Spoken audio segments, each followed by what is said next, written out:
Budaya positif modul 1.4.A.6 refleksi terbimbing oleh Nita Susilawati, CGP Angkatan 3 Kabupaten Subang. Pada budaya positif ini diawali oleh teori kontrol yang digagas Dian Gozen. Teori kontrol ini merupakan pengembangan dari stimulus respon yang biasa kita terapkan dalam lingkungan untuk mewujudkan sebuah kedisiplinan. Dalam teori kontrol ini, dari kedisiplinan itu bisa dibentuk dengan cara melihat kebutuhan pandangan setiap orang itu berbeda, berusaha memahami pandangan orang lain. Semua perilaku memiliki tujuan dan kita tidak bisa mengontrol orang lain, hanya diri sendiri yang bisa mengontrol diri. Dan kolaborasi dan konsensus menciptakan pilihan dan mode berpikir menang dan menang.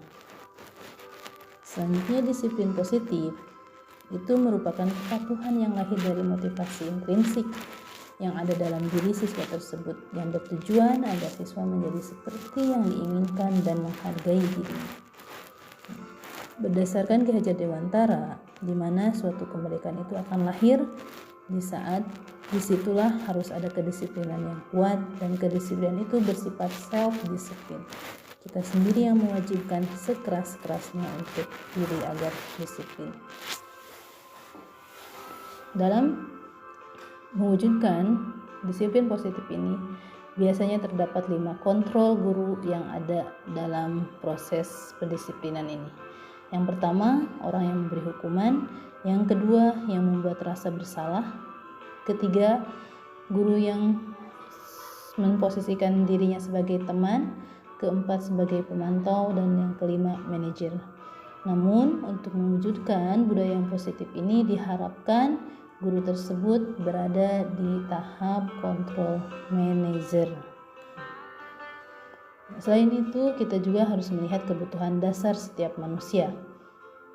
Kebutuhan dasar setiap manusia itu ada 5, yang mana kebutuhan untuk bertahan hidup, kebutuhan untuk cinta dan kasih sayang atau diterimanya dia di lingkungan tersebut.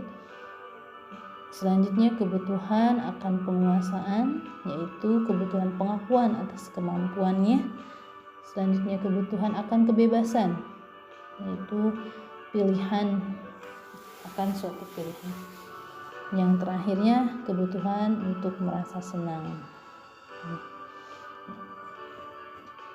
Selanjutnya, proses dalam menciptakan budaya positif tersebut, kita juga harus melakukan keyakinan kelas.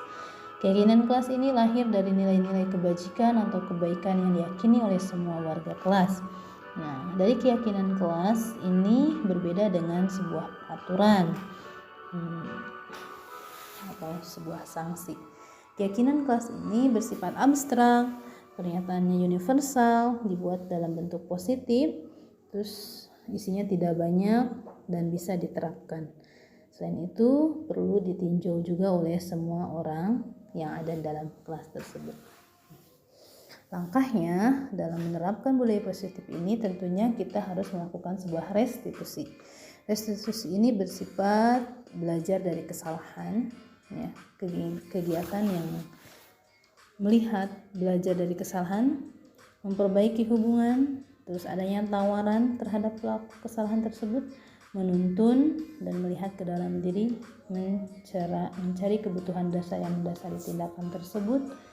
Selanjutnya, fokus pada karakter bukan tindakan dan bisa menguatkan, dan fokus pada solusi serta membalikan murid pada kelompoknya. Langkah-langkah melakukan restitusi ini diawali dengan menstabilkan identitas siswa tersebut.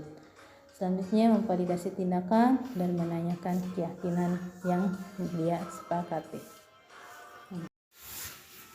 Dalam pembelajaran, modul budaya positif ini telah memberikan perubahan paradigma terhadap sebuah pendisiplinan dalam lingkungan sekolah, yang mana kedisiplinan itu yang terbaik adalah memulai dari diri sendiri dan dengan cara pendekatan yang membangun motivasi intrinsik terhadap siswa dibandingkan dengan memaksa atau dengan sebuah kekerasan.